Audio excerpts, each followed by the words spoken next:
ವಸ್ತುನಿಷ್ಠತೆ, ವಿಶ್ವಾಸಾರ್ಹತೆ, ನಿಖರತೆಗಾಗಿ ನೋಡ್ತಾ ಇರಿ ನ್ಯೂಸ್ ಪುತ್ತೂರು, ಜನಮನದ ಪ್ರತಿಧ್ವನಿ.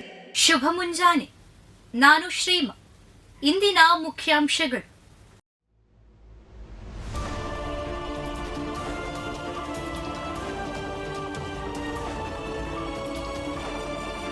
ಟಾಯ್ಲೆಟ್ ಕಮೋಡಿನಲ್ಲಿ ನವಜಾತ ಶಿಶುವಿನ ಶವ ಪತ್ತೆ.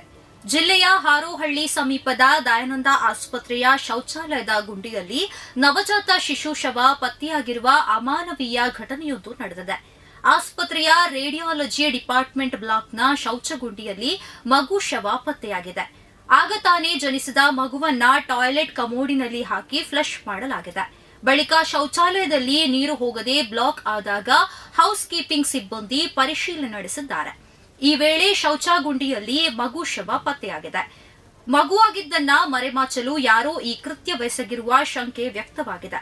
ಈ ಸಂಬಂಧ ಆಸ್ಪತ್ರೆ ವೈದ್ಯರು ಹಾರೋಹಳ್ಳಿ ಪೊಲೀಸ್ ಠಾಣೆಯಲ್ಲಿ ದೂರು ದಾಖಲಿಸಿದ್ದು, ಮಗುವಿನ ಡಿಎನ್ಎ ವರದಿ ಆಧರಿಸಿ ಆರೋಪಿಗಳ ಪತ್ತೆಗೆ ಪೊಲೀಸರು ಪ್ರಯತ್ನಿಸುತ್ತಿದ್ದಾರೆ. ಅಜ್ಮೇರ್ ದರ್ಗಾದೊಳಗಿದೆ ಶಿವನ ದೇವಾಲಯ, ಸರ್ವೆಗೆ ಒತ್ತಾಯಿಸಿ ಕೋರ್ಟ್ನಲ್ಲಿ ದಾವೆ. ಉತ್ತರ ಪ್ರದೇಶದ ಬಳಿಕ ಈಗ ರಾಜಸ್ಥಾನದಲ್ಲೂ ಮಂದಿರ ಮಸೀದಿ ವಿವಾದ ಶುರುವಾಗಿದೆ.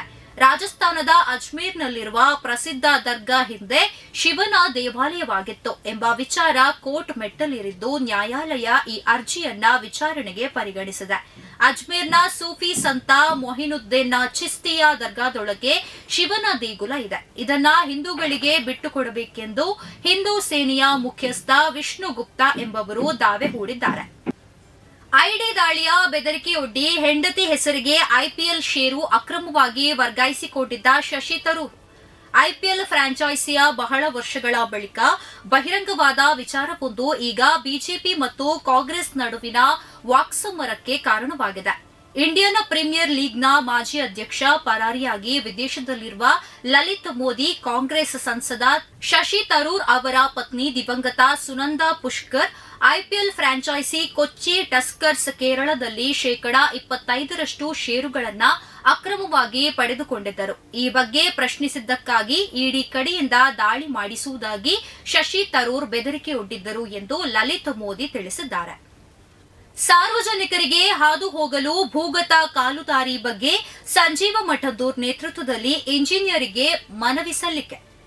ನೆಕ್ಕಿಲಾಡಿ ಗ್ರಾಮ ಪಂಚಾಯತ್ ವ್ಯಾಪ್ತಿಯಲ್ಲಿ ಹಾದು ಹೋಗುವ ರಾಷ್ಟ್ರೀಯ ಹೆದ್ದಾರಿಯ ಚತುಷ್ಪಥ ರಸ್ತೆಯ ಕಾಮಗಾರಿ ಪ್ರಗತಿಯಲ್ಲಿದ್ದು, ನೆಕ್ಕಿಲಾಡಿ ಗ್ರಾಮ ಪಂಚಾಯತ್ ಅಧ್ಯಕ್ಷ ಹಾಗೂ ಸದಸ್ಯರ ಬೇಡಿಕೆ ಮೇರೆಗೆ ಸಾರ್ವಜನಿಕರಿಗೆ ಹಾದು ಹೋಗಲು ಭೂಗತ ಕಾಲುದಾರಿ ಹಾಗೂ ಸರ್ವಿಸ್ ರಸ್ತೆಯ ಡಾಮರೀಕರಣ ಬಗ್ಗೆ ಮನವಿ ಮಾಡಲಾಯಿತು.